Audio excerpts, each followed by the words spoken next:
And here they are. Some hand planes. Some of these are functional. Others are awaiting a little bit of love to be returned to function. For instance, this one works. This one works. This one works. This one works. This one works. This one, and this one. That one obviously has no knob on the front. This one here works. This one back here works, but I will never use it. It's kind of a novelty to have one. It's called Pexto. It is, I don't want to say it's the worst plane ever made, but it's in the top 5. And I've got it sitting next to a Rockford that absolutely kills it. Then these two here, these are my number 3s. These are both Stanley Type 12. Very cool little planes. This guy here is an old Goodall 1895, I believe that plane was made. Pretty old stuff. These were both made pre-1920. Pretty cool. This one here is kind of interesting. 1941. They only made that color combination 1 year. This one Nell Fields gave me. This one here, I think I bought that one. That's a really nice one. This is just before World War II. I've got another one down here that was made during World War II. If we take a look at these little adjustment knobs here, notice the one on the left is stainless steel, the one on the right is brass. The one on the right was made around 1918, something like that. The one on the left was made in either 1942 or 1943. And that was the first year that they kind of went backwards with their parts. Like they were improving up until then, using better and better metals, all that stuff, until they needed the brass for the war. And now no more brass was available. So all these screws in the older ones, we got brass right here. This one is just a piece of steel. This is also just a bolt. This is not just a bolt. This goes one, looks like this. And there is actually, on the back of this wartime plane, that's what they call them, there is a brass attachment knob. So I think this one may have been replaced after the fact. Very rare to find brass on a wartime plane, especially the first year of the wartimeness. So I'd imagine this is probably made in 1942. This was broken, somebody replaced it and put brass in it. This one here is made in England. Made in England, happy old England, just after World War II. If you notice, well, it's hard to tell, but the profile of these changed quite a bit. They stopped refining them quite as much. It's not as nice in the hand. This one here feels unbelievable. And this one, kind of square. I mean, you can tell it's squared off a lot more, less ergonomic. Then this one with the little tiny tote. This is actually a lower end Stanley. This is called Defiance.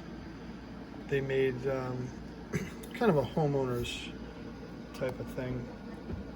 And this little doohickey here is how you can tell it's a Defiance. This big boy next to it, it's made by Miller's Falls. This is a nice plane as well. I don't have this one up and running yet, but I'm getting it there. This one next to it is an old Union.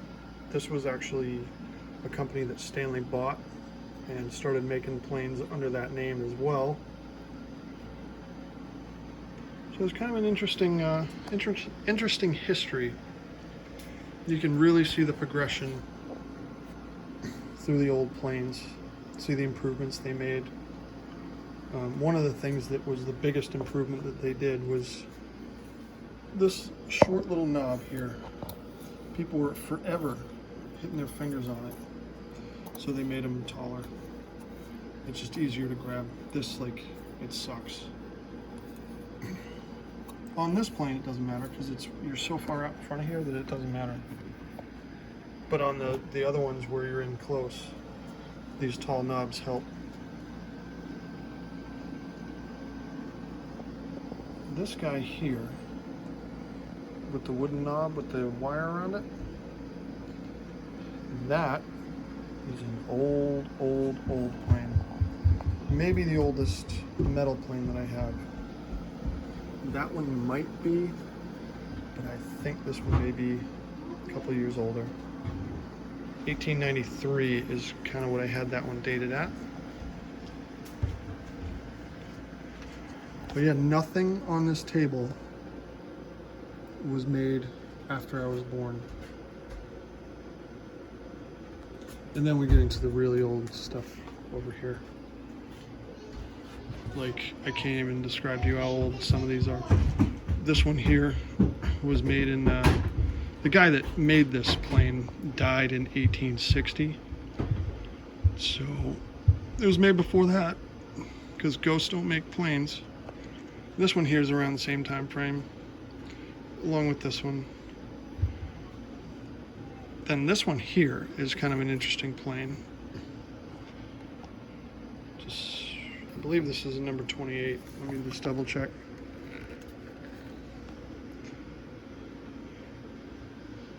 I can't see it. Yes, it is. So this one, they made these up and through the 30s as well. This is a probably 1928, 1930, somewhere around then. And what they did is they made these with the metal up on top because they're trying to sell these to people that have been forever using these.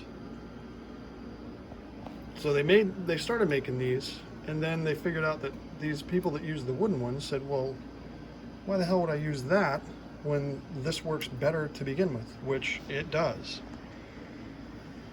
The wooden planes are fantastic.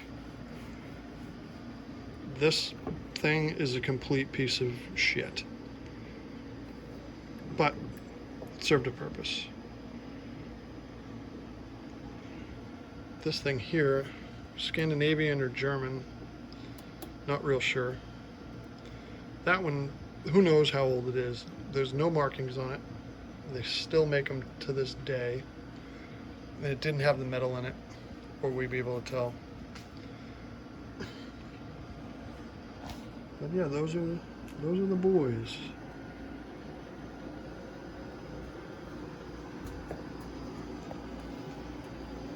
And then there's more that I don't even want to talk about. What's up there? But again, nothing on that rack was made after I was born. Even that knife over yonder. And the clock is older than me. And then this thing. It's made for making dovetails in the middle of very long boards. So we got it about 18 inches there. Pretty cool.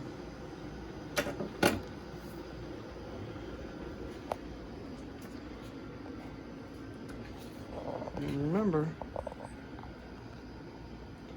Pinkertons say, continuous improvement, customer service, or client service.